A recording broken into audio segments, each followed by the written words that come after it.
Hi,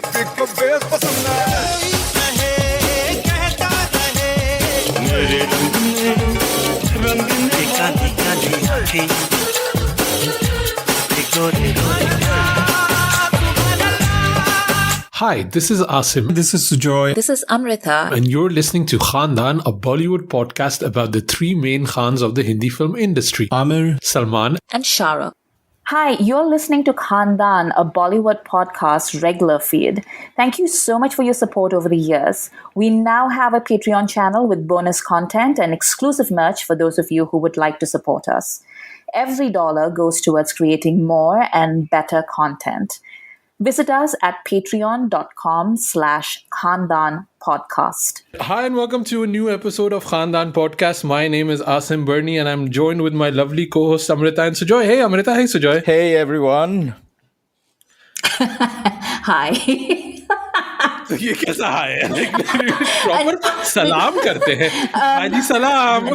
Sujoy had I think Sujoy had like a full sentence planned out, and then he got to the beginning and he was like, no, that's too much effort. And I picked up on that. Sujoy is hungover. Let's just agree to say that first. No, Amrita just reads into whatever I'm thinking. I'm not even thinking that far. Amrita has thought for me on my behalf. So. And we have with us one of the most well-read, and I have to say, probably one of the most requested guests we have had on, Rahul Desai, finally on the Khandan podcast. Thank you for joining us while you're on a little break hiatus, let's say it that way. Yeah, you didn't tell me about the requested part. That's actually nice to hear. Yeah. It's true. Like, we've had like so many people ask like why Rahul's not on the podcast. And genuinely the only reason it's taken us this long to have you here is mainly because most of the people that come on the podcast are people that we know already. And they're like people that we know in real life. So like that's literally the reason why, because cold calling is like a bit of a, it's like whether people would want to come or not is always like it's up in the air. So that's why it's taken this long. But yeah, we've had Patreons ask, we've had friends ask, we've had like random people tag us on Twitter and be like, why don't you invite Rahul on the show? Well, Rahul is here. Relax. I mean, to be honest, I have a confession to make. I've been following the podcast obviously for a while, like most of us here. But I was wondering when you'd ask me, because I just thought that everyone I know is there. Why am I not there? Why are they not asking me? But then I was very close to asking you guys, saying, is it okay if I ask instead? But yeah, I didn't know that you knew the people already. I just assumed you just like reach out to anyone you like the weird thing is that anytime there is somebody who's actually good at the job and like is like talented, they'll be like, oh no, like should I ask? And then the weirdest people will like reach out to you and be like, hey, you have a podcast, right? I'd like to be on it. I'm a thought leader. And I'm just like, why is it this way? But I also have to say, like, what Amrita is saying is right. I think having Rahul Desai on, it intimidates me. So I'm like, shit, yaar, is dafa mehnat karni padegi. I'll have to read up about, mise en scène and all of this other crap, like different lenses. Akshay Kumar knows about different lenses, and then I don't, and then I'm worried,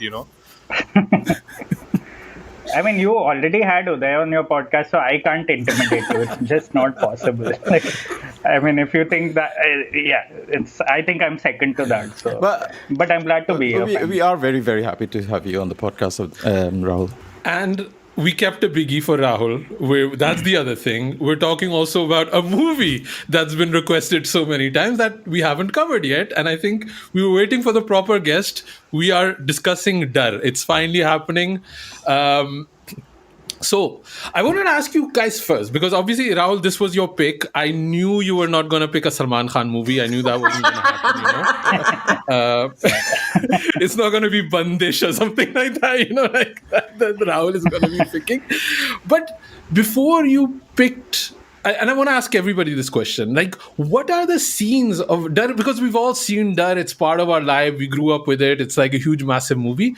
What were the key moments or scenes of the movie that have still like burnt into your brain? Like, I'll give an example. It's such a small thing, but it's when Shahrukh calls Kiran from the house upstairs, and then Sunny Deol runs to go upstairs, and his foot slides on the floor. Right. Yeah. And it was just like one of those visuals that is just stuck in my brain. That, I mean, everybody knows how to run. You have to wear like the proper shoes, and like Sunny Deol actively slipping or whatever he's doing, right? Or it's an unfortunate accident. But it's one of those things that elevates this movie for me, and it's always stuck in my brain when it's such a small moment. Rahul, do you had any moments in the movie that is still like Darr? That's immediately you think of that shot or that scene? Yeah, honestly, I mean, as you very rightly mentioned, I think most of us have grown up with it. It's been in my subconscious forever. I don't think I go through a week without humming a song or thinking of a random scene from that film. I think it's that, like, and I'm very glad, like, when I was watching, when I was seeing the list, when Amrita said that, you can pick a movie, I was going through the list and my heart was in my mouth. I was like, please let Darr not be spoken about yet, because it was, for me, it was between Darr and Mohapate. Wow. And I was like, Mohapate, I've like sort of really, I mean, that's another film I watched like 100 times, but I'm very glad this is the film. And I love how specific you were about that moment also, because there are a couple of, for me also, like, and I just mentioned it to Amrita when we were talking online that I just watched it just by chance a couple of weeks ago on the weekend, because that's what I do on my weekends. I watch films I actually like. Yeah, while I was watching it, I just noticed some things which I haven't probably noticed in the last 30 years of watching the film, which is pretty amazing, because I've been watching it like for a long time, as I'm guessing all of you have.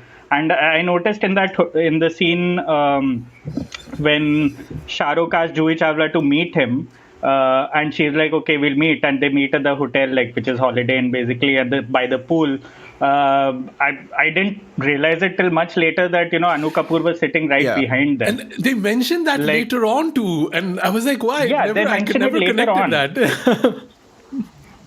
Yeah, and this time I was actually I actually saw it before they mentioned it later on, and I was amazed. I was like, how could I not catch this in all these years? But a scene that's memorable for me, and like a very small moment that's memorable for me, is when they go to Switzerland for their honeymoon.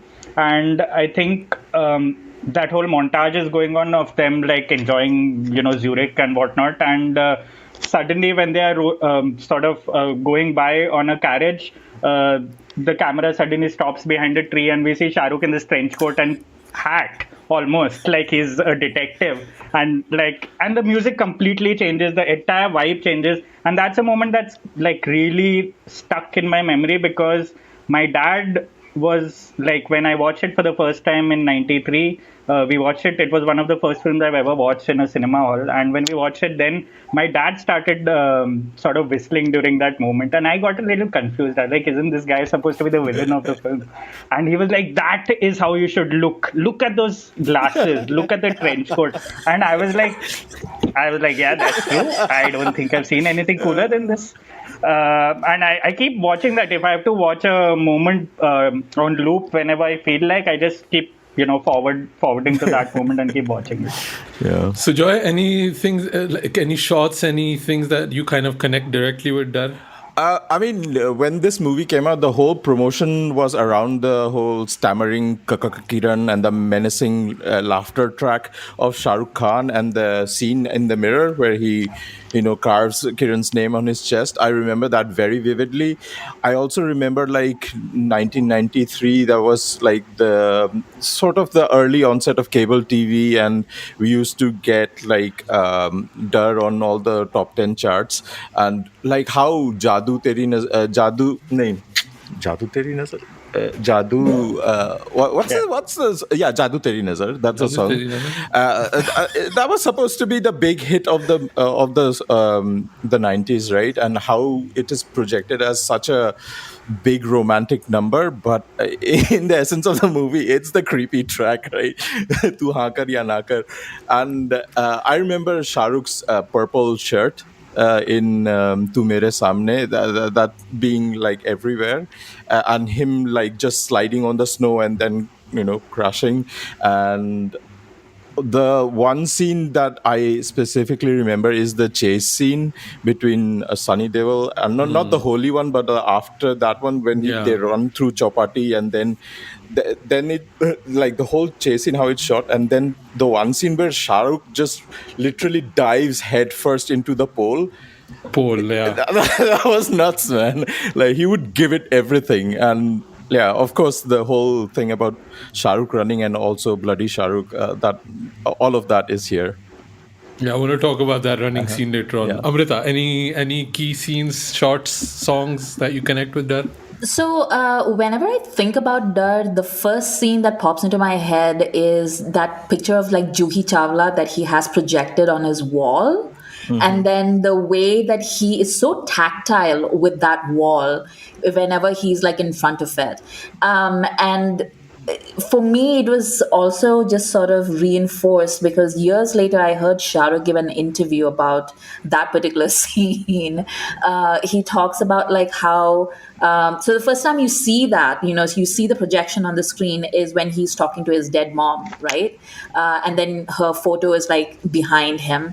And he said during that scene, he told Yash Chopra that maybe he can have an introduction scene where he is hanging upside down, and then the camera just like it's like it looks Yes. like he's sitting up, and then the camera moves, and then you see that he's hanging upside down, and Yash Chopra just stared at him and said, "Are you a bat?"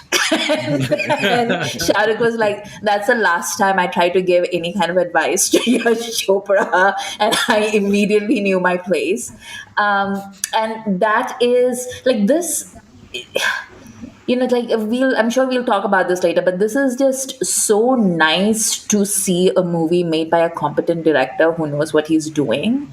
Like, it is just one of life's little pleasures where you see a movie that is well made, that is cohesive, even the music makes sense, everything comes together. I'm like, this is great, I love it. Thanks, Rahul. Thanks for choosing this one. So, how many times have you seen this movie, Rahul? Like, because I'll be honest, watching it, I realized I hadn't seen it in a long time. To be like, I had this idea when the Romantics came out on Netflix to do like a Yash Raj rewatch and watch all of these movies that I hadn't watched, and I never got around to it because that's the thing with Netflix show. The hype is so big, and then when it dies down, you just move on with life. But I was like, oh, I hadn't seen that one. And I was like, oh, maybe I should watch it with my daughter or with my wife who hasn't seen it.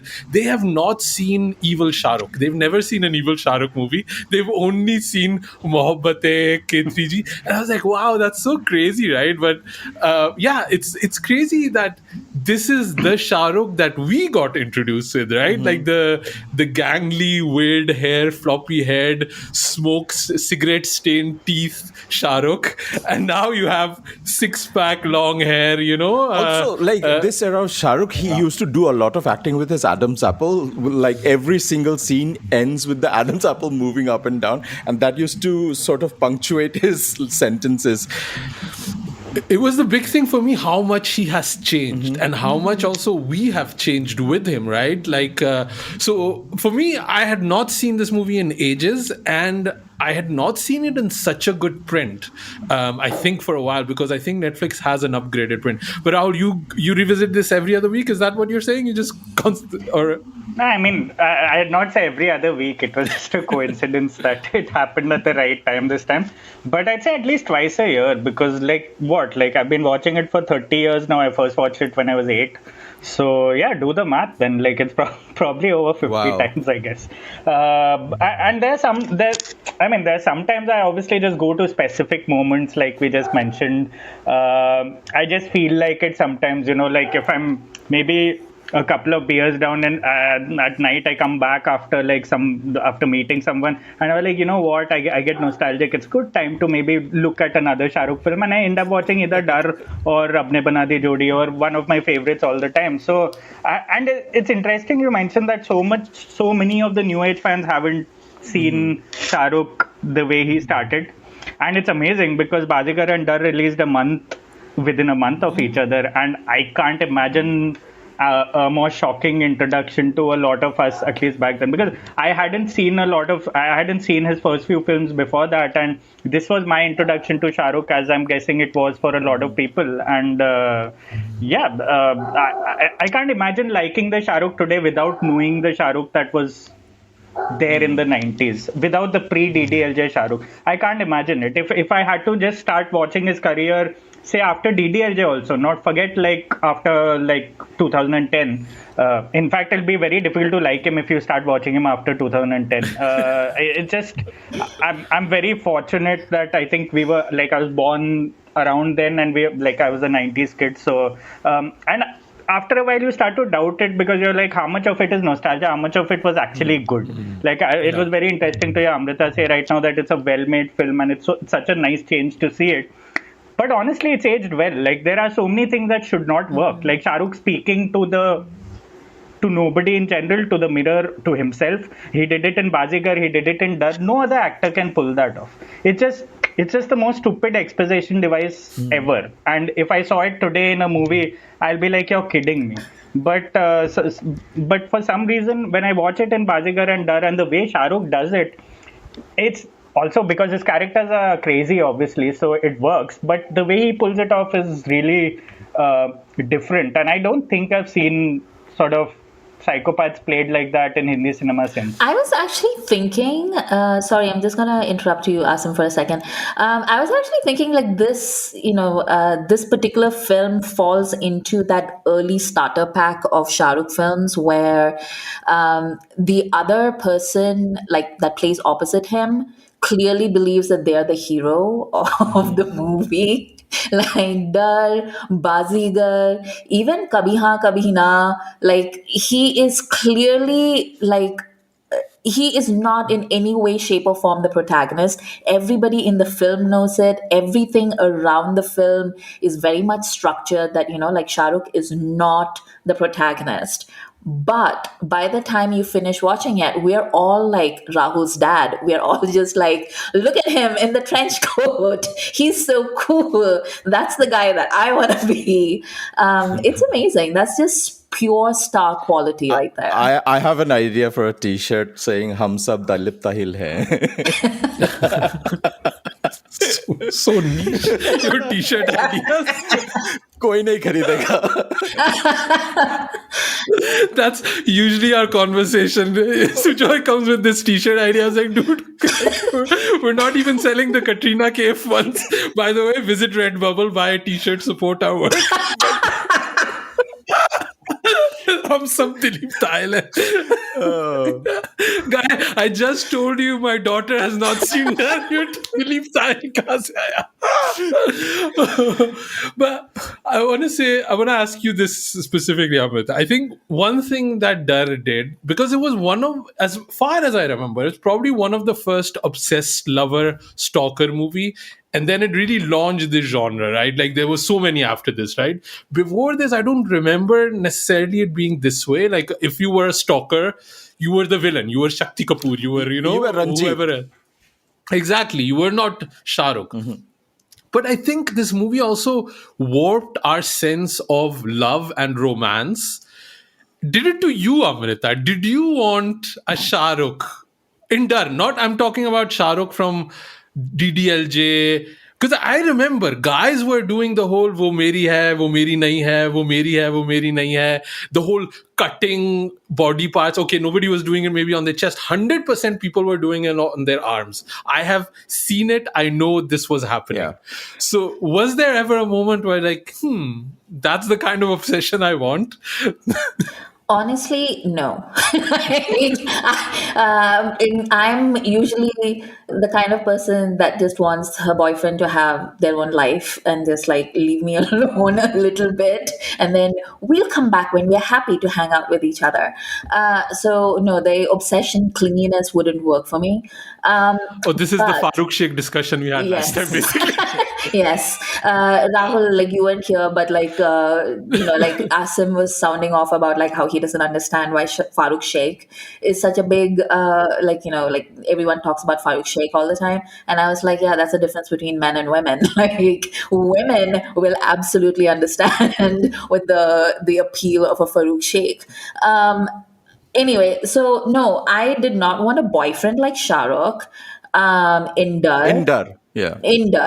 but I think we all took a while to really process what it was that we were seeing on screen. A, because like stalking as such is not really like even today, like, and not just in India but anywhere in the world, people don't really take it seriously. It's just like, oh, like, he has a crush on you, honey, like the police won't take it seriously. In this film, you'll see like Anupam Kher and what's her face, the sister-in-law, Tanvi Yasmin. Azmi. Tanvi Azmi. You'll see Tanvi Azmi and Anupam Kher like taking it very lightly at Even Sunny first. Deol, like for a Yeah. long time in the movie, I'm watching it. I was like, he still does not believe her. He still says, even at the end of it, right when when they're escaping, he's just saying, "Take your clothes and go to the boat." He does not explain what is going on, what the danger is, and they're constantly like mollycoddling her. And I was like, I don't know if that would work now, but sorry, Amrita, I was just there. Sunny Deol, No, but throw him in the boat too. no, but I think that's literally how things are even now. Like, like people don't take it seriously. And then and that's why also I really appreciated the voice of God. I haven't heard that in a film in a long time. Like in the beginning where there's like pyar jab nasur ban jata hai like that. I haven't heard that in a while. Like I had really enjoyed it. I'd forgotten that this movie had it. But you really have to spoon feed people that context, because they don't take it seriously at all. There's an echo or something in this recording. I don't know like where I it's think coming from. Rahul, there's background noise, like radio or TV or something on. Oh, no, no, okay. Oh, okay. No. So, Joy, were you standing on buildings with flowers in your hand No, saying I "Tum was meri 10 ho"? when Dar came out, so Teacher के लिए, math teacher के लिए. no, I was busy with Super Mario Brothers.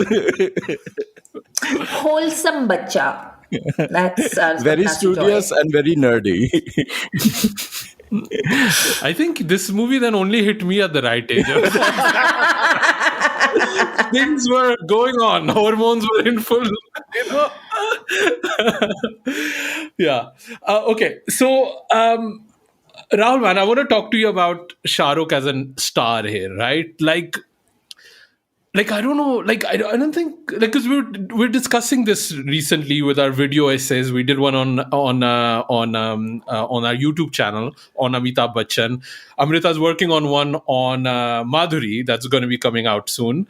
But when we talk about Shahrukh as a star, like, you were 8, maybe it was, you were a bit young, but have you been able to contextualize that era of Bazigar and Darr, and how that kind of propulsed Shahrukh, and why also? Because he has contemporaries like Amir, Shahrukh, Ajay, Akshay, they're all kind of contemporary, but something about Shahrukh is makes it different. And I think it goes back to Darr and Bazigar. What do you think? Yeah, it took me a while as well to sort of figure out who this actor is, and I don't think it's till after DDLJ and a couple of other films that he did that I think I started to look at him as a proper star. When I was watching him in Darr and Bazigar, then Kabhi Haan Kabhi Na next year itself, for me, he was just like an actor I'm really fascinated by. I had no idea if these roles were playing. The reason I think I was fascinated, like a lot of others, was because he was not playing exactly those aspirational heroes which we had grown to sort of see with like Amir and Salman, and a couple of others were breaking out then. So even with that, I was confused. I was like, he's clearly like not someone we should aspire to be, but at the same time, I can't take my eyes off him. And I think like the stardom did not really hit home till I think the mid 90s, and I'm glad there was that era before, and it's in, after a while you can't really explain it because a lot of the stars said no to Yeah. these roles in Darr and Bazigar because they didn't want to start, say, playing a villain, and that again comes down to the fact we had never seen villains like this before. So everyone just assumed it would be that, and I mean, poor Sunny Deol didn't know what he was signing when he signed Darr as well, and that sort of spotlight has been stolen by the villain, so to say. So yeah, it's. I don't think I've seen that kind of. First of all, that switch, because in my head I always look at Kabhi Kabhi Na as a reformed, Rahul and Vicky getting slightly more reformed, like a year down the line and becoming Sunil. And then after Sunil, I looked at it as progression where he became Raj. So it always felt like eventually when you look back at it in hindsight, it felt like there was some kind of progression. But I also feel sad that we never really saw that Shahrukh again, and we will never see it, because by then, once you become a star, all these things start to obviously, he became more conscious of it, like most other maybe celebrities might have, and it's then he became more of a product, and we saw that after that, because he hesitated to play roles that would be considered risky for a very long time. And I think the fact that I know this is spoken about a lot, I think the fact that he was an outsider and wanted to make his mark and had the talent to do it, and he's the rare guy who knew that he had that talent, I think he just swung for the fences with these couple of years, and for some reason it's just ingrained in pop culture now. I want to talk about the casting of the story, the movie too, a little bit, because Amrita, you were also hinting about it. So they initially went, I think, even to Ajay Devgan to take on this role. Then they went to Amir, and Amir was involved for a pretty long time until he asked Yash Chopra to do a joint narration with Sunny Deol together. And the idea that Amir had is like, we're both actors. If we sit together and we discuss the role together, nobody will feel cheated. Yash Chopra said that's not happening. He got Shahrukh involved, and then Sunny Deol got pissed off later on because he got hustled on this role. So Amir, in a way, had actually good intentions and the right thought process. And with Sunny Deol, I was watching some interviews, recent interviews. He is still pissed off. He is 100% still pissed off about this happening. Yeah. He has not forgiven it, and B, I don't still think he understands it. I don't think he understands why Shahrukh ran away with the role. Like he's like, like I'm a super soldier. How can this little boy stab me and I tore my jeans? Like there's all of these stories going on online. He was so pissed off, he put his arms in his in his jean, and then when he was so annoyed, he tore his jeans, basically pocket of his jeans. That's apparently the story. That's how angry he got. That is my favorite story about the making of Darr, by the way. And it was about the climax scene where Shahrukh knifes him, Yes. and apparently in the original take, Shahrukh knifed him in the back, and Shahrukh was like, "That's something a villain would do, and I'm not a villain. I'm I'm just the antagonist." And so Sunny kept saying, like, "Of course you have to do it in the back. I'm a super soldier. You can't like knife me like if I'm like facing you." And Shahrukh was just like, "Not gonna do it, bro." And then Sunny just lost it and tore his pants off. And then everybody was like, "Okay, bye. Can't do this today. Let's come back." And I just picture it in my head. I think there was Tinu Anand who was like doing the action. So I just imagine. Anand, really? Yeah, I think so. And I was like, I just like imagine like the entire like Yash Chopra, like all these people just standing around. Like suddenly, Sunny Deol goes "Rawr," and tears his pants off. Like, are you serious? Like, oh my god, amazing! I was like, kurta फाड़ के तो सुना था, jean फाड़ के. But I was watching the interview on Aapki Adalat. I think that's what's the show it's called, right? And he was asking about this, and basically Sunny Deol was saying, Yash Chopra, I see him as my dad, so obviously I can't say anything to him, and I just got internally angry. Which I was like, this is revealing more about your relationship with Dharmendra than anything else. Like this whole sequence is just kind of funny. Watching Darr this time, the introduction of Sunny Deol with the commando scene, right, rescue mission of that little girl, and that later when he comes to rescue Juhi on the boat, he also is wearing that same black bandana. It kind of is like we are introduced to a hero. It's kind of mirrors what Kill is when Kill got released, and he is also like a rescue commander, and he has a girlfriend, and he's gonna save it. And the contrast between Kill and this is like, it was something interesting to see here. I just have like so much respect for that particular soldier that Sunny's portraying, because I mean, if you're fighting terrorists on a banana boat, you deserve like all the kudos on the planet.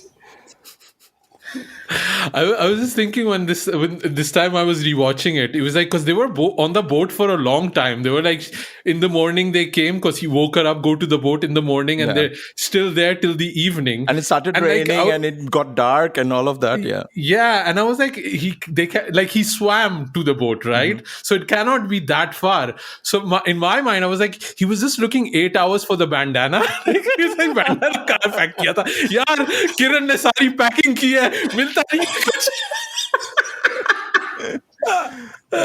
मेरा look खराब हो जाएगा, that kind of thing. Because the bandage was very hastily done around his belly, so that didn't take that long. But bandana ढूंढने में 8 घंटे लग गए, किरण बेचारी. Let's get into the movie itself a little bit, because it starts so sweetly, this movie. Did you guys remember how it's almost Chandni-esque the way this movie starts, right? The little piano, she's like running in the rain, and then this thing happens. So it's very interesting because Yash Chopra is playing with our kind of notions of what a Yash Chopra movie is. And then he subverts it, right? Rahul, did that kind of stick out, that scene for you this time again, or... Yeah. I mean, the more I've been watching it, like in the last couple of years, you're starting to notice all this, because back then I'm like, this is a start I haven't seen before. It's nice, and it's not just the God's voice and all. And it's interesting because of Chandni and all, because I think one of the coolest things I just read recently is that Sridevi was approached for the role, which is also on Wikipedia, and she suggested that Kiran be the stalker, and I'm like, I would have wanted to watch that film as well. Like, that sounded really cool. Of course, Urmila really mainstreamized it later. But she was way ahead of her time. And I'm glad sort of Yash Chopra went with Juhi eventually. But yeah, the start of the film is particularly interesting because, again, it happens on a train. Like, there's a scene on the train also. And when I watched Kabhi Kabhi Na, like 6 months later, probably, it reminded me of Anna coming back home and, looking forward to meet her lover. And there were so many similarities with a lot of those Shahrukh the films in those 2 years. I just felt like they were being shot like almost simultaneously. And maybe Shahrukh was just borrowing ideas from every film and be like, let's use this also. But yeah, it's just like, it's one of those things where even when Jadu Teri Nazar starts, for me, that's, first of all, that song was obviously, it became an anthem until I realized the lyrics are a little creepy much later in life. But it's also a song I oddly sang in 5th grade. There was a singing competition and all of us were like, let's give it a shot. And that was my choice, obviously not knowing. I just like memorize the lyrics without really, and I remember my dad tutoring me saying tu ha kar ya na kar, and I was like, I'm going to sing it, and it was a terrible performance. I didn't even make like the semis. I was a terrible singer. I just wanted to sing it because Shahrukh is cool. So yeah, that song has very bittersweet it's very bittersweet memories for me also. Asim, you were saying like, did I want a boyfriend like Shahrukh? I just want someone to love me the way, Rahul's dad loves Shahrukh. That's what I want. So, Joy, I wanted to ask you because I was reading about this also on Wikipedia that Madhuri and even Sridevi he was thinking of casting them, but he went with Juhi. Yeah. What do you think the movie would have been like if it was either Sridevi or Madhuri? I mean, we do get hints of Kiran in those characters. So in that Darr obsession where track happens, when I think Shahrukh is imagining that Juhi dancing in sort of a dream scenario, Juhi wears a dhak dhak sort of costume in Madhuri's attire, and then there is a Chandni sort of nod as well with Sri Devi. So I think obviously. Out of the main trio, Juhi has the least to do, so she could be probably easily replaced by either Sridevi or Madhuri. Both of them would bring totally different dimensions to this role. But I'm also like happy that she got to be Yashraj or the Yash Chopra heroine, because I think I had heard like when they really when Yash Chopra approached Juhi Chawla to do Dil To Pagal Hai, she said no, because she was like, I used to be the Yash Chopra hero, and how can I be a supporting character in a Yash Chopra movie after that? So it's kind of weird to think of that. Amrita, do you think? Because I revisiting this movie, to get a bit into the criticism of it too. I think I had the most problem with Jui's character to a certain degree, and I don't want to victim blame. Obviously, she's the victim of being stopped, but it's in the way she's written. I feel it's a very kind of paternalistic view of everything that's going on, right? Like they're not talking to her, and I don't know if Madhuri, and I know your thoughts on Madhuri, right? Like, I don't know if Madhuri and Sridevi could have played it the way Juhi does. And I'm thinking about the song Chota Sa Ghar, right? Yeah. Where that song is also quite creepy, right? Yeah, Because she again echoes the "Tu ha kar ya na kar," "Main ha karu ya na karu" in that Chota Sa Ghar as well, right? Yeah, and I was telling you yesterday, we were talking about the creepiness of the movie, and I was like, listen to all of the songs. All of the songs are creepy. The Shadi song, she's like 16, 17 or something like that, typical kind of thing. But coming back to Juhi, Amrita, do you think Sridevi and Madhuri could have even played that role where Juhi just has that playfulness, right? Where Chota Sa Ghar has this sexual connotation, but she's so joyful and so happy that she kind of makes it okay. But she also is able to play a bit more subdued than maybe Madhuri and Shri could, because they're more like firebrands. What do you think? Yeah, for me, Juhi is a perfect casting choice for this film because it needs to be somebody who can convincingly play helpless. Yeah. And by the time this movie came out, she had already done movies like Sherni, for example, and Chalbaz, where she was like, like beating people with a whip. She was like fighting off dacoits. She was like doing all kinds of stuff. And Madhuri always has been like, a firebrand. I mean, that's basically the essay that I'm working on, where I'm just like Madhuri, even when she's being sweet, and like if you see something like say Mrityu Dand, in the first part of that film, she's like a very sweet, sanskari, bohu type.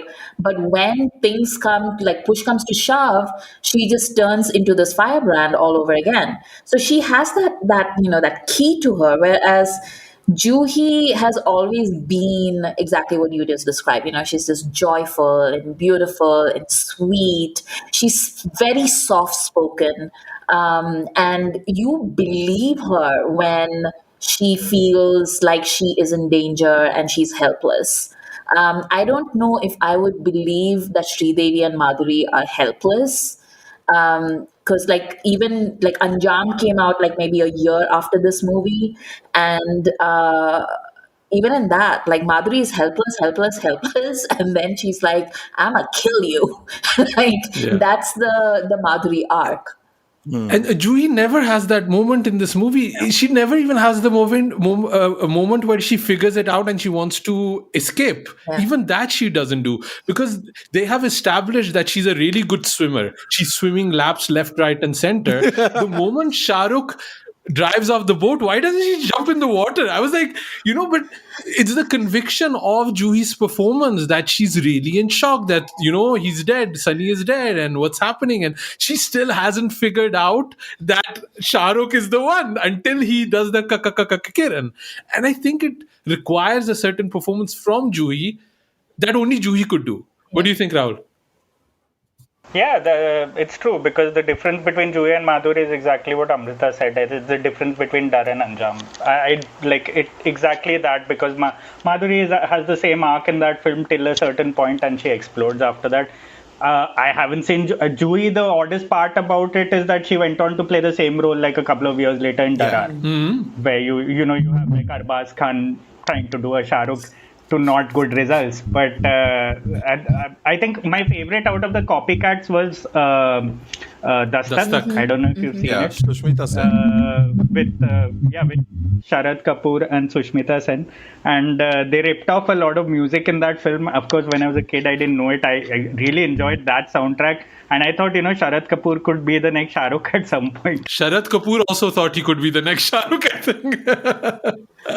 I'm sure because that film also captured my imagination, and when I saw both of them together in Josh, I was like, "What could have Yeah. been?" But no, it's true. Like with Madhuri, always had a very different.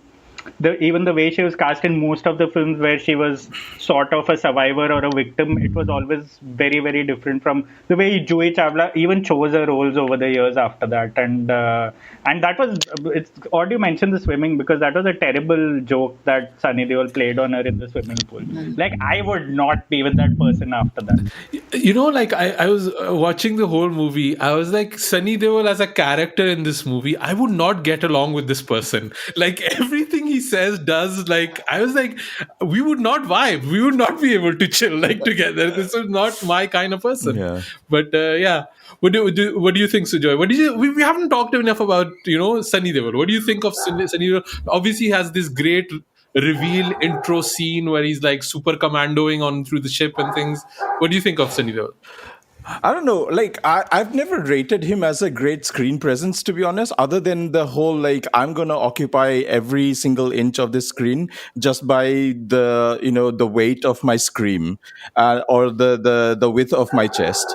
And those two have been, like, proven right here as well. He's not screaming as much as he was in Damini or Ghayal or Ghatak, but because this is a Yash Chopra movie, but you get to see a lot of his chest hair in this movie, and I like there is a lot of like the romance is coming Yeah. through between the two lovers, but Sunny Deol is made to do all of the skin show in this rather than Juhi Chawla, which is like I don't want to watch Sunny Deol striptease on my movies. Yeah. Oh, there is actual an actual striptease also, which I wanna get into later on a little bit. What do you, Amrita? What do you think of Sunny Deol? Um,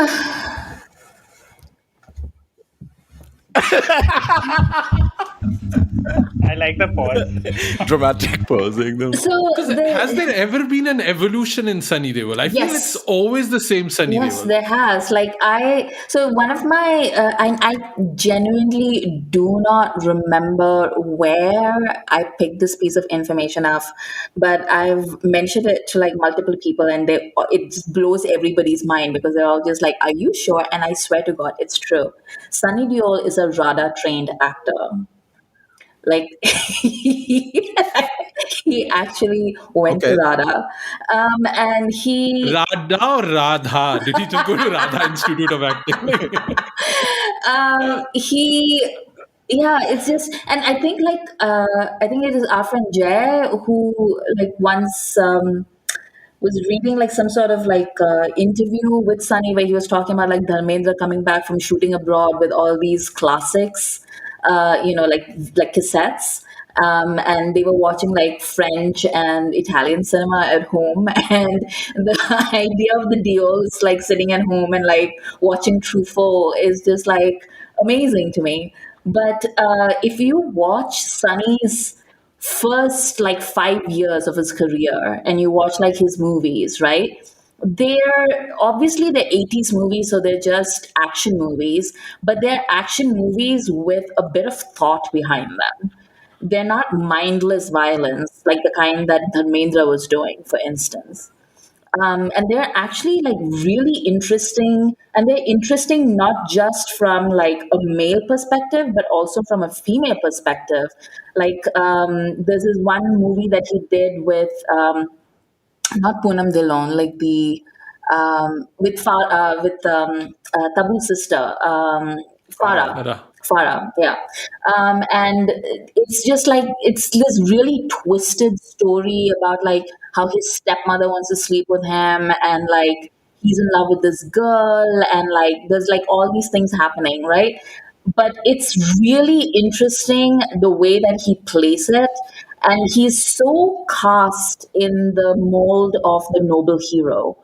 And that's a man who was born knowing that he is the hero, and that is why he's like the perfect cast for this particular character, because it requires that kind of conviction from the actor.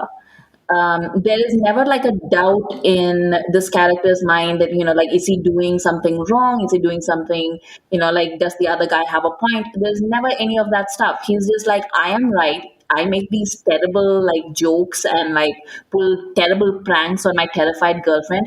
That's fine because I'm doing it. My girl loves me. I love my girl. Whatever I do is right.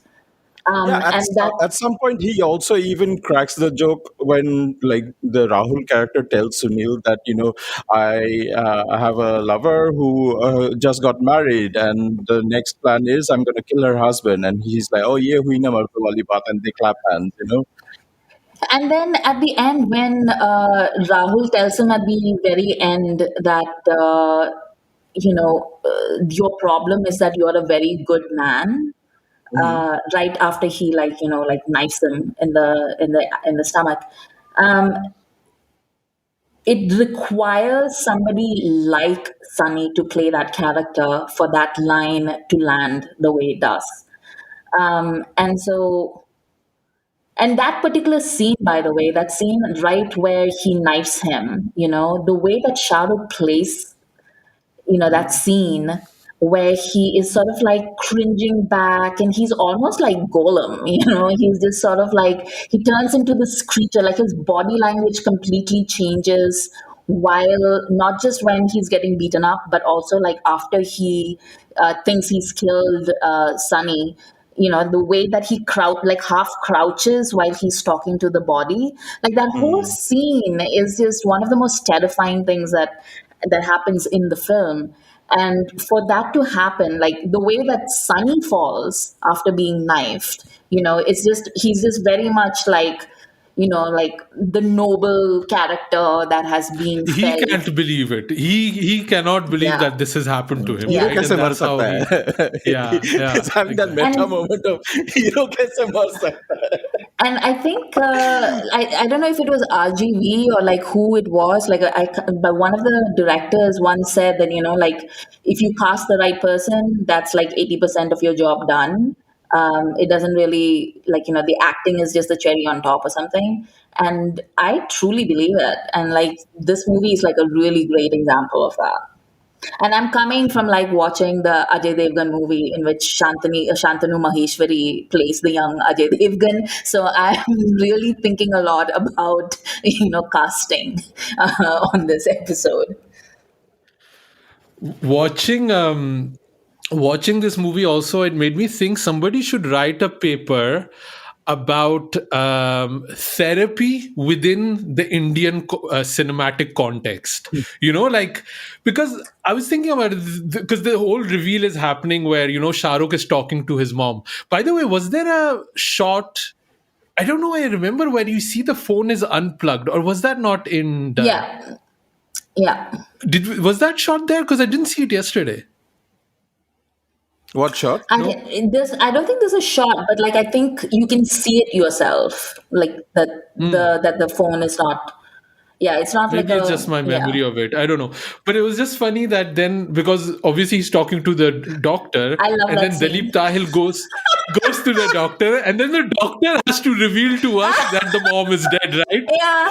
तो क्या problem? It's like this doctor has no relationship. Dalip Tahil just walks into the first doctor he could find after 21 years. Like मेरे बेटे में कोई problem है, help करो. But it was just, it's funny that throughout a whole chunk of cinematic history, there was no therapy. You just go to your doctor, your general GP doctor, and he will try to sort out your, your psychological problems. And now suddenly we have therapists on screen. And I was like, when did this shift happen? Was it Dear Zindagi, or was it somewhere earlier that it happened? I'm sure it did. But I was like, when did this switch happen from GP to going to an actual therapy and therapy being a job, right? No, I love that sequence because like Dalip Tahil goes in and he's just like, "मेरा बेटा अपनी माँ से बात करता है," and the doctor's like, "इसमें क्या बुराई है?" And he's like, "क्योंकि उसकी माँ 18 साल पहले मर चुकी है." And he's like, "Oh." I love it. I love it. It's like, Sorry, I would have just loved to know what happened before that, like what conversation they had to fix the point. And true about that. Even now, when I was watching it again, the therapy scene really stood out to me because I laughed at the same point as you all did, probably, because I was like, that's one way to tell us that it's a twist. But I found it particularly amusing that Dalip Tahil was playing his dad here. It almost felt like revenge for like a month. but it's also like really funny that later on, like the doctor just continues by saying like, and does he blame you for his mother's death? And he's like, I don't know, like talk to my kid. I'm off on missions with But I want to this time it really stood out to me because it plays so well, and this is again direction, the way the whole scene is set up. And I'm piggybacking off a point Rahul made earlier, that Rahul could be Sunil in Kabhi Haan Kabhi Na later on, but what Sunil has and Rahul doesn't have is community, right? He has a whole village around him. He has all of these people telling him, even the priest is telling him, no, you went too far, you shouldn't have done that, that was really bad. Here, the isolation he has, because he cannot connect with his dad whatsoever. He's in this room with projectors. He's like constantly alone, right? And that, just the sadness of it struck me so much this time.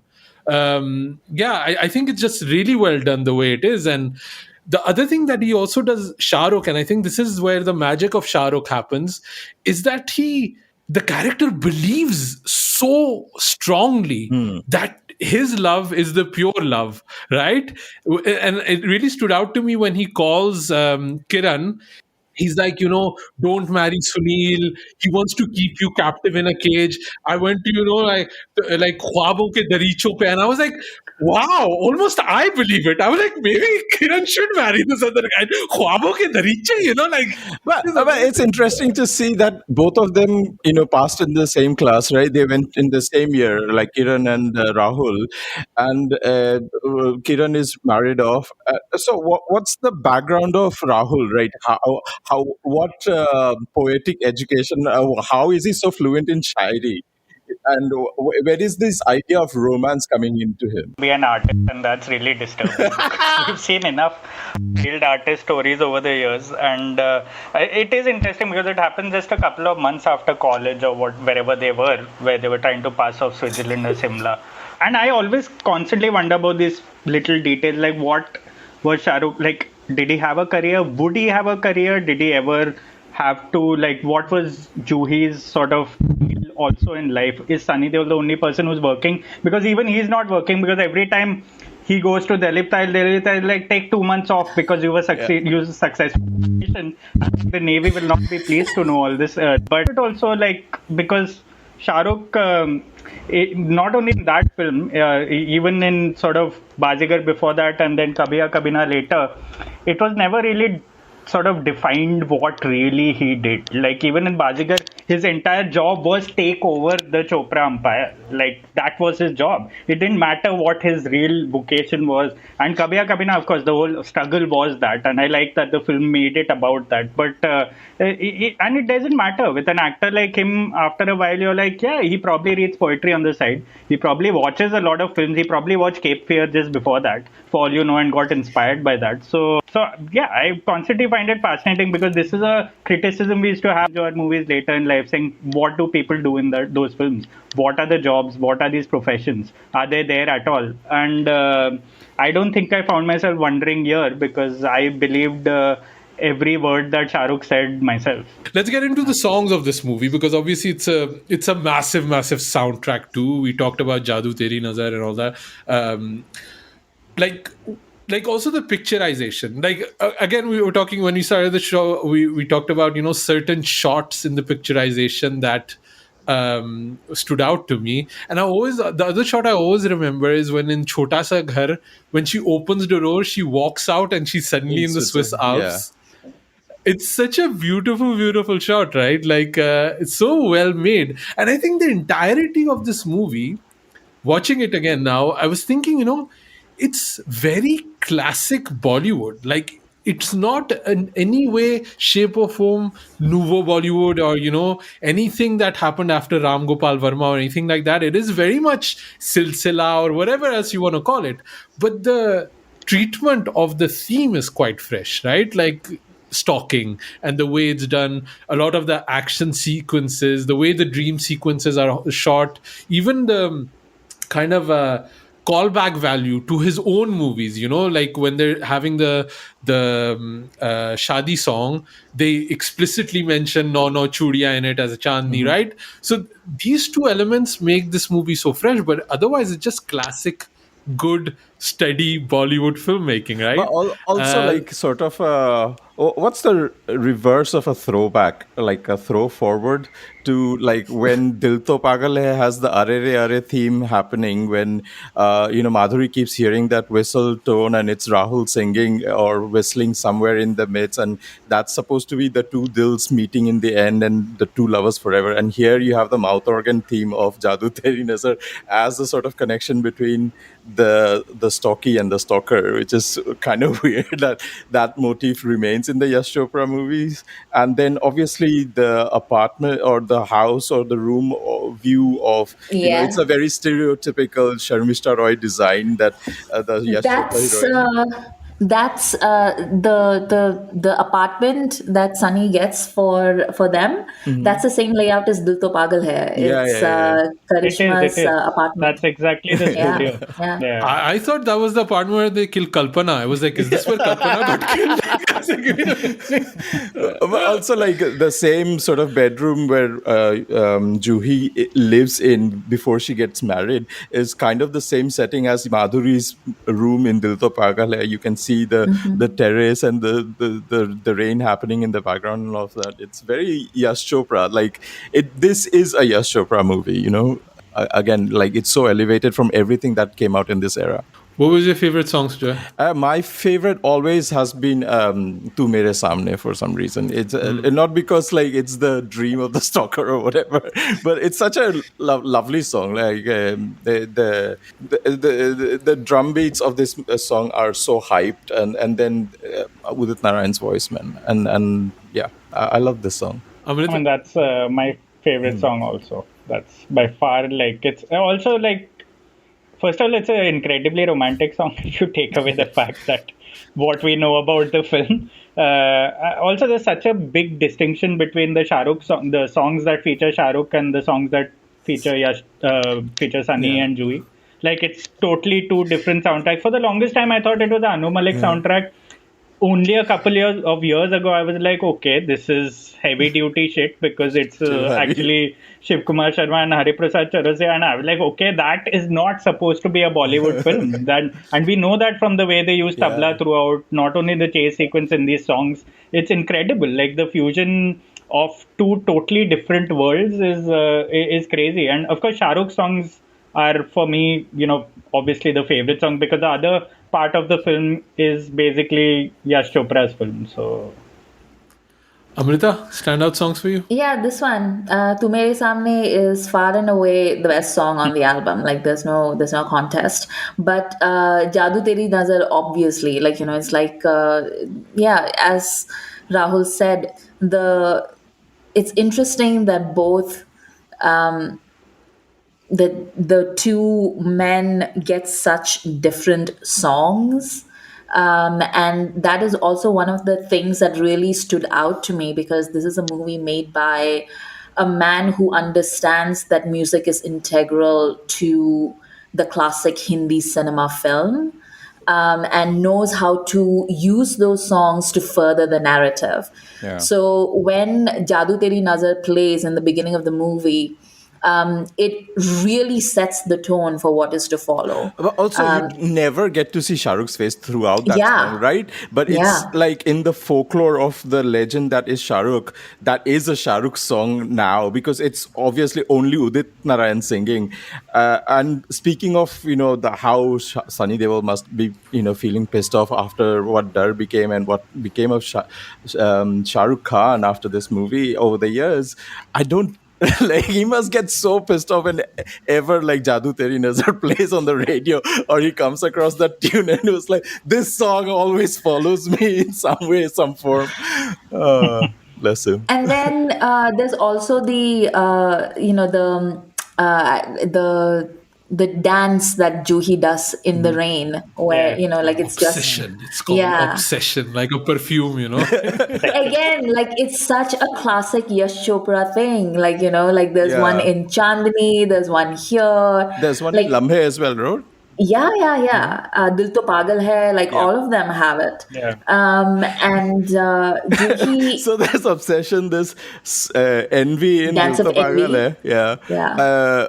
Where is the dance of sloth for me?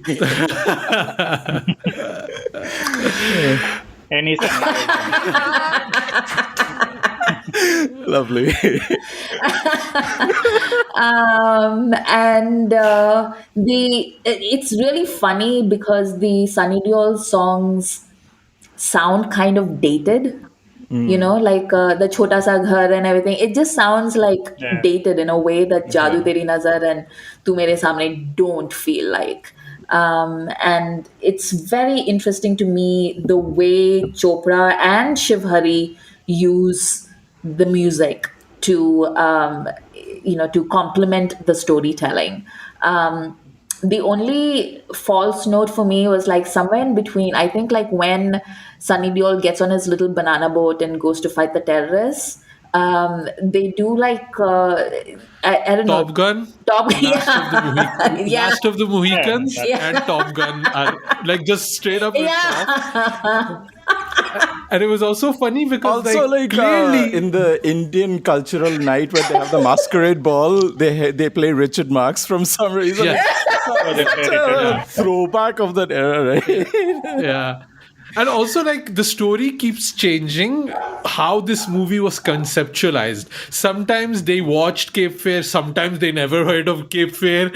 Then they also reference, then I think it was Uday Chopra on his interview with, he was saying that, we were watching Dead Calm, and then we pitched this idea to Aditya, and then that's when it's like, and Yash, no, I didn't remember that story. So it's like, he was like, in that interview, he's trying to, like, paise dene pad jayenge, like, fas jayenge, like, but yeah, the Last of the Mohicans is like the hero song for Sunny Deol, and then you have the Top Gun song for the Navy recruitment thing that's happening, right? The Navy recruitment, it seems. Yeah, 100%. That's how he got those things, right? Like bandana pen too. But I think we're talking about the music and the songs, but I think the one that also stands out to me is the background score, especially in the chase sequence. Yeah. Because that is such a frenetic kind of tabla playing that's going on. Just rewatching that chase sequence, right? Like, I was thinking at what speed these guys were running, right? Like it's so full on, and it's not like we see a lot of like chase sequences now, and it's like parkour and like jumping off this and jumping off that. Yeah. There's none of that here happening, right? It's just a straight run, but it's such a pulsating, especially with the background score. Then they add these elements of almost catching him hitting the pole, and Sunny is really closing in on Yeah. him. Where you think, like, okay, he is a specially trained super soldier, Captain America kind of person, right? Like, he's just going through it. Like, even when those bicycles come in, and then the background score changes, and they have the little bells in the background, and then he walks through and he just pushes those bicycle people away, because that's the mentality. And it's like such good storytelling through action, that sequence. And I think that's why it's just standouts. And it's not even one chase sequence, we have Yeah. two, right? I'd forgotten that the Holi sequence was also a chase sequence. Like, it's pretty darn amazing, like, in terms of filmmaking. Like, I need to just give a shout out to the Holy sequence because, like you were saying in the beginning of this episode, like what are the things that you always associate with that? And that Holy sequence, for years, like literal years, whenever I'd be playing Holy, I'd just be like, who's in the crowd? Like I'd be a little bit like suspicious, but it's just such, like, I love it. I love that entire sequence. Like I love the little close-ups on Shah Rukh's face where he's just standing there with his with the all the paint on his face, and he's playing the drums, and he's just it's just incredibly sexy, to take like Rahul's dad's, a note from Rahul's dad's book. He's just doing it like the way that it should be done. I love it. Shahrukh is just generally a really good instrument player. I find, like, he puts his heart and soul in it. He doesn't know shit about music, clearly, because his arms are going anywhere. Like, no chord progression is being followed. But he just does it with so much, like, empathy, be it a violin or, like, when he's banging that drum, it brings you back to Mohabbatein, right? When the crowd opens up and he just brings that. There's also something similar in Koila as well, right? In the Sasoti Mala Yeah. song. Yeah. And obviously, the introduction to Maya, where he's playing the drums, in Dil To Pagal Hai. Yeah, Bazikar violin, like, it's always been like, yeah, it's like Shahrukh has that, and then Salman has guitar without chord, like, we're like completely different word. Both work, both are amazing, but like, this is Shahrukh, this is Salman. Like, look at their instruments. Something else that I noticed in this rewatch was how Anupam Kher and Dalip Tahil both have very profession related puns. Like Anupam Kher is always making cricket puns in his dialogue. Everything has to be cricket related, and Dalip Tahil has always nautical jokes. Like every life should have an anchor and all of that. It's just Oh yeah, and Also, what is it about Dilip Tahil that he always played a single father in all his films? He never had a wife. he kills all his wives. He's the kind of that's the backstory. yeah. He's just a kind of guy who you want to like imagine. Okay, maybe he was responsible for them like not being there. So, But it's but Rahul, did you have anything on the chase sequence that we want to talk about? I think I cut you off. no, one of the great action sequences of the 90s, honestly, even after the 90s, because we don't see that rawness anymore, right? Like, also with technology getting better, with our heroes getting more like, these like those He-Man figures we used to have, it's really difficult to craft something like that or even culturally think like that anymore. So, and I think I feel like a lot of it had to do with the fact that Yash Chopra was in a phase where he was making maybe slightly non-action films, that the couple of action sequences in this film suddenly felt like it was made by someone who is coming from an absolutely different space, and that helps sometimes, like not really knowing the genre. And I think, and to shoot in peak Bombay, like the both of those action sequences, and throughout the 90s we see like his bystanders looking into the camera and like always watching shootings and all. Here it felt actually cool because these guys were like going through them at full speed and through Juhu and through a bunch of very famous landmarks in Bombay, and it never felt like they were being shot at any point. It just felt like they were two normal guys running for their lives, and both of them end with such a bang, because one, like, he throws a bottle on the head in the Holi one, and the car absolutely like destroys Sunny Deol. And I was cheering by then when Sunny Deol when Sunny Deol was almost killed here, and I was like, that's where the film should have ended, because now it's Rahul's turn to take over. But yeah. Yeah, and then it's also like it's so pulsating and amazing, this movie, that you also forget its flaws, like, in a way, right? Like, clearly, Yeah, when yeah. he gets hit on the bottle and he does that front flip, you can see he's wearing knee pads, like planning sa aaya tha, like, but it's just, and like in this chase sequence in Switzerland, when he playing the piano, he starts running. For the running sequences, he's wearing sneakers, and then when the running stops, he's wearing like brown moccasins again. Like, he switches shoes in the middle. And These also, are like things I noticed. when he eventually wakes up alone in the cottage, right, and then he realizes maybe something's wrong, and he hears the mouth organ somewhere in the background, and starts running frantically, and he gets into the forest. For some reason, he's running in the water. No rhyme or reason. He's just running in the water just because the shot looks cool. Amazing. Also, one thing I noticed, I don't know why, maybe somebody ever wrote about this, I missed it, but Shahrukh is holding his belly the entire time. Have you noticed this?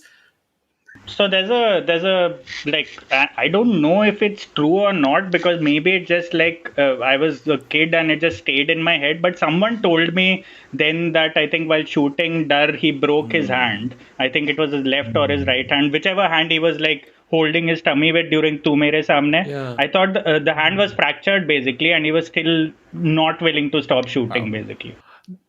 I think I read some story, like either like that or that it got edited, they had something else, but I was like, it's such a weird pose, but it helps because Yeah. Amrita, when you were saying like he really is hunched up like Gollum, it aids to that, but he is kind of holding his belly. I was like, maybe the last night drinking didn't go well on his belly or something like that, but yeah. But yeah, I think any other standout scenes? This is like the Darr episode. Anything, Amrita, that we haven't discussed that you want to talk about? Anything like that? I have a point. I have a thing about, again, the aging of it, Mhm. right? Because, and I was discussing this with Sujoy yesterday while we were on the Palestine march. Um, it's funny, this movie, because there is an argument to be made that it maybe glorifies stalking, right?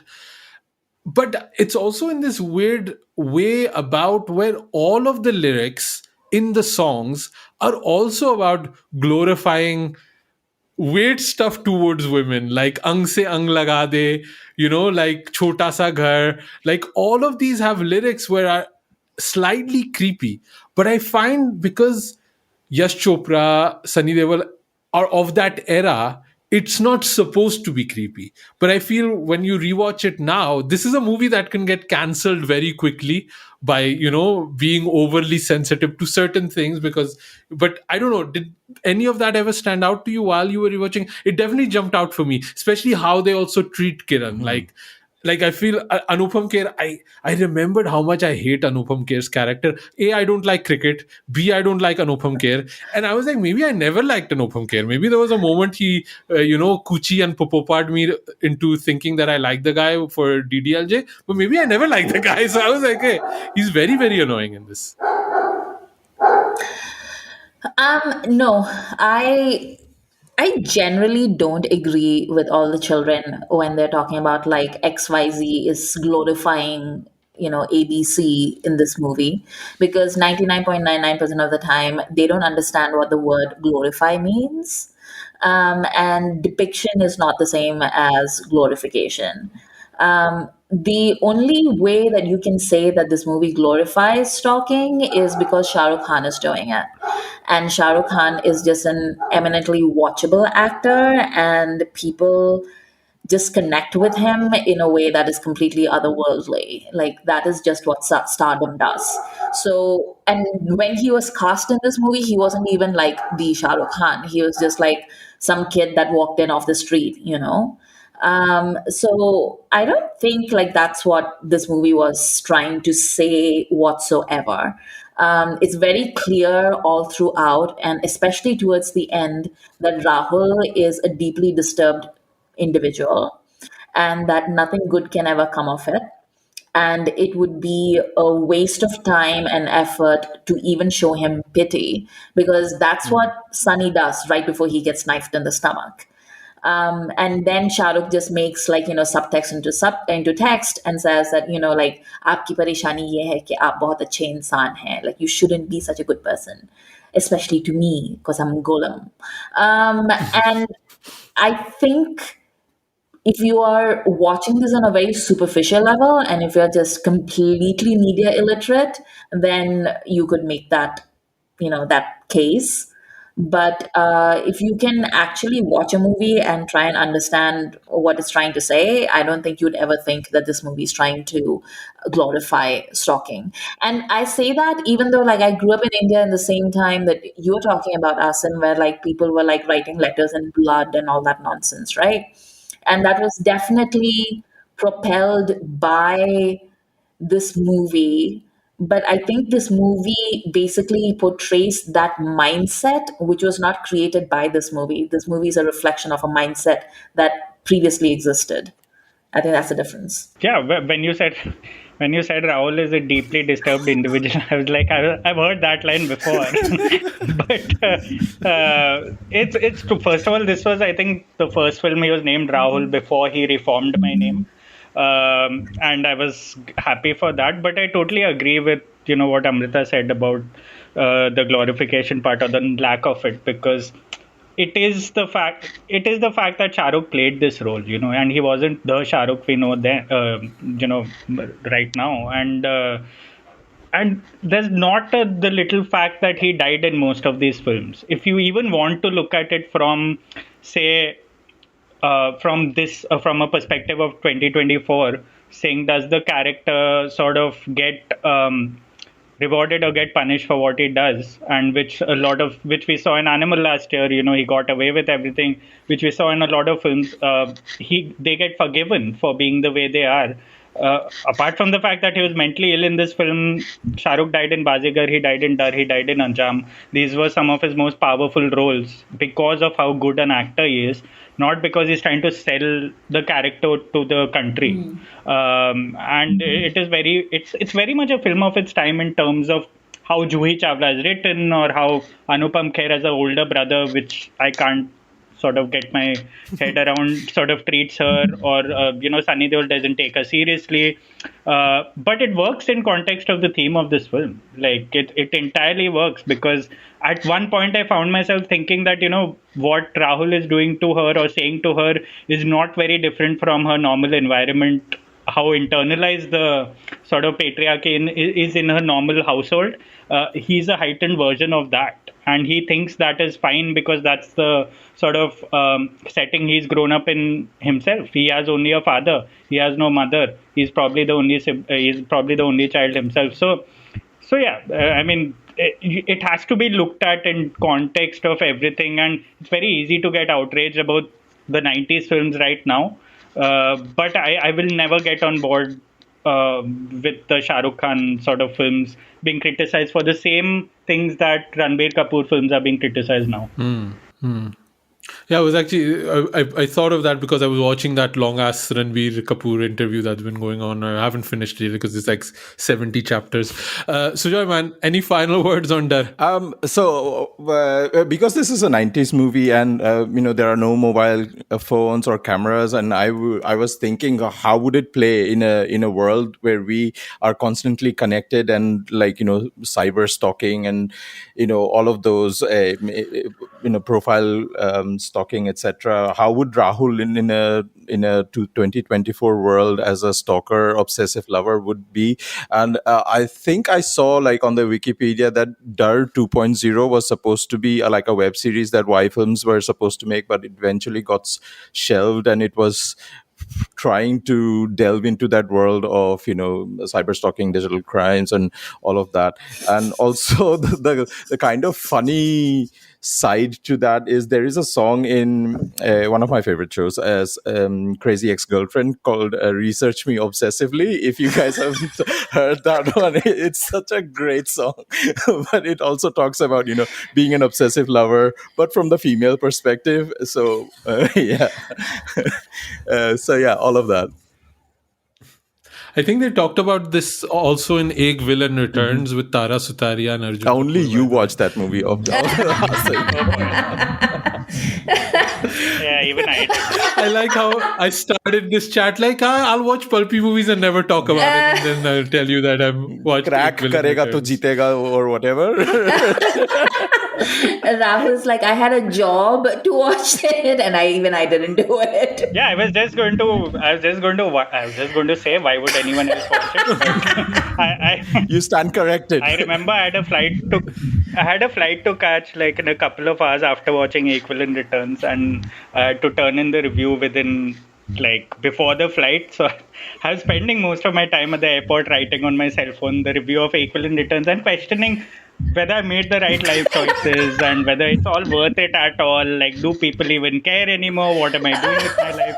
It's one of those moments, but I don't know how we've got into Equivalent Returns. But I just want to mention one more moment which has been sort of imprinted in my memory. And so anyone I turn on to Darr, whether it's a friend, whether it's my partner, like I convince them that Darr is a great film, Rabne is a great film. I always have like one moment where I brainwash them into sort of watching again and again. And that's in the ending, which we are discussing on the boat, when Sunny Deol comes back and starts sort of beating Shahrukh to pulp, there's a one particular moment when Juhi Chawla is like, "Usko maar do," Yeah. and this Shahrukh's eyes then is not very different from the eyes he makes for the rest of the 90s in a lot of his romantic films. But the way the heartbreak sort of showed on his face then, I mean, it came very close to making me feel like terrible for the character. That is just grand acting. That is insane acting with and people keep talking about Shah Rukh's eyes and, the way he uses his face. I don't think I've ever seen him use his eyes in that one cutaway to his face when he realizes that the woman he loves wants him dead, and that's very heartbreaking to think about. And that's when he gives up fighting back. That's when he's like, okay, kill me, doesn't matter. I could kill Sunny Deol if I want, but I won't. Anyways, nobody will remember him after this film. But yeah, I really love that moment. It's and that's another moment I watched like time and again, just to remind myself that Shahrukh was once probably the best actor we've had in Hindi cinema. I don't think he's that anymore, but it's been 90s was like a golden sort of. But then, that was such a nice way to end the movie. But then the choice of them to end it then at the airport with Sunny Deol saying, "I love you, Kiran." What the hell? He really wanted to say it. Man. He's waiting for 3 hours to do it, and but that I guess that is that era, right? We have to give a little bit of Anupam Kher back, which is like why, I like that you're refusing to remember his name because you don't like him so much. No, Anupam Kher is Kaneli or it's fine. It's like when people serve cheese after dinner, right? Like we had dessert, like cheese ko samajh mein nahi aata mere. Like I'm married to a French lady, but luckily she's lactose intolerant, so we don't have cheese at the end. But it's like, kaun khata hai cheese? Like ho gaya ab,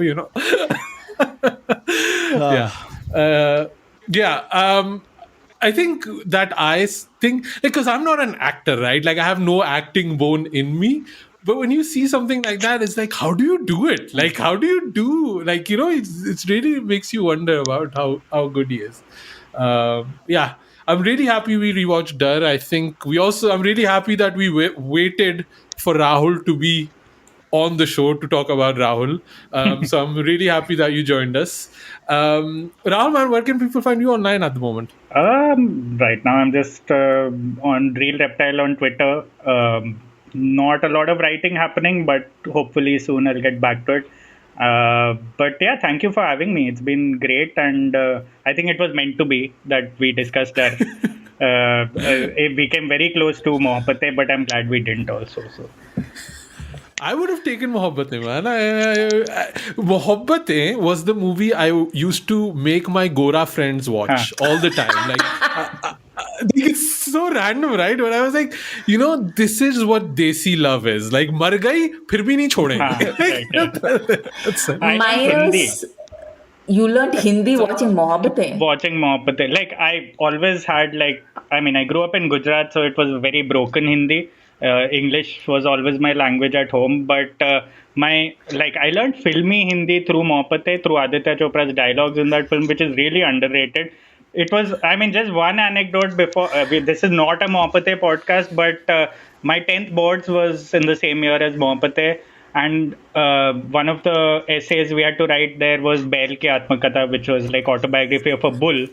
I used Narayan Shankar's dialogues in that essay, and I didn't do very well in the exam. It was one of the least sort of this, but I wrote a first-person perspective of a bull using Narayan Shankar's dialogues in that, hoping that maybe the examiner hasn't probably seen Mohabbatein. So. This is amazing. We have to. You have to back. Yes, we have to. You have to come back for Mohabbat. You can't like just throw that anecdote It's out just there. a teaser. It's a teaser. You have to come back and talk to us about Mohabbat. Yeah, sure. Like that's just Okay, we're putting Mohabbatein on layaway for Rahul when he comes back. Then in the Tupperware. Amrita, where can people find you online? you can find me at Twitter at Amrita IQ. Sujoy? You can find me on Twitter, Instagram, and TikTok at 93K, and you can also follow Khandan Podcast on all our socials at Khandan Podcast. Especially on YouTube, we're doing stuff there. Follow us there. Apparently, that's the only way you can make money. So follow us on YouTube, leave a comment, do the other things that YouTubers tell you to do. We need to do that now too. Phas gaye. Audio mein phas gaye. What do we do now? We have to pivot. So, but yeah, drop us an email at youpodcasting@gmail.com, and we'll be back with a new episode. I think next episode might be Barzakh if my timing is correct, but let's see. Thank you for listening.